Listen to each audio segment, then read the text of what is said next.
পোষ্য কোটা পুরোপুরি বাতিলের দাবিতে উত্তাল জাবি। কোটা বাতিলের দাবি, তাও আবার পোষ্য কোটা। পোষ্য কোটা কি আসলে, সেই বিষয়টা একটু জানার দরকার। প্রতিদিনই দাবি দাওয়ার খবর পড়ছি, সামনে আসছে। আজকে পড়ব পোষ্য কোটা বাতিলের দাবি। জাহাঙ্গীরনগর বিশ্ববিদ্যালয়ে প্রথম বর্ষের ভর্তি পরীক্ষায় শিক্ষক, কর্মকর্তা ও কর্মচারীদের সন্তানদের জন্য বরাদ্দকৃত পোষ্য কোটা পুরোপুরি বাতিলের দাবিতে বিক্ষোভ মিছিল ও অবস্থান কর্মসূচি পালন করেছেন বিশ্ববিদ্যালয়ের শিক্ষার্থীরা।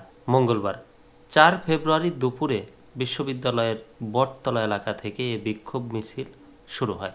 মিছিলটি ছাত্রদের 10টি আবাসিক হল ঘুরে নতুন প্রশাসনিক ভবনের সামনে গিয়ে শেষ হয়।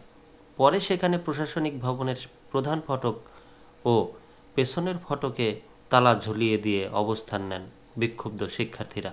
এতে আটকে পড়েন প্রশাসনিক ভবনে অবস্থানরত শিক্ষক, কর্মকর্তা, কর্মচারীরা।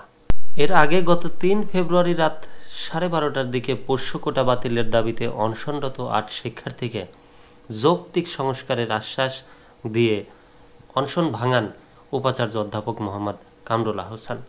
সেই আশ্বাসের ভিত্তিতে অনশন কর্মসূচি প্রত্যাহার করে বৈষম্য বিরোধী ছাত্র আন্দোলন জাবি শাখা।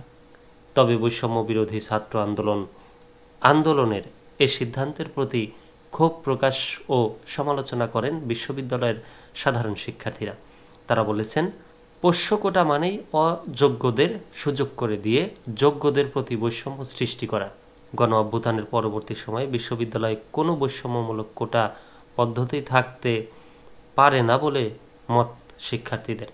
তাই তারা পোষ্য কোটা পুরোপুরি বাতিল করার দাবিতে বিক্ষোভ মিছিল ও অবস্থান কর্মসূচি পালন করেছেন বলে জানিয়েছেন ভূগোল ও পরিবেশ বিভাগের 53 ব্যাচের শিক্ষার্থী আশিকুর রহমান। এদিকে পোষ্য কোটা সংক্রান্ত সকল শর্ত বাতিল ও পুনরায় পোষ্য ভর্তি বহালের দাবিতে বুধবার 5 ফেব্রুয়ারি থেকে লাগাতার কর্মবিরতির ঘোষণা দিয়েছে বিশ্ববিদ্যালয়ের কর্মকর্তা কর্মচারী ঐক্য পরিষদ।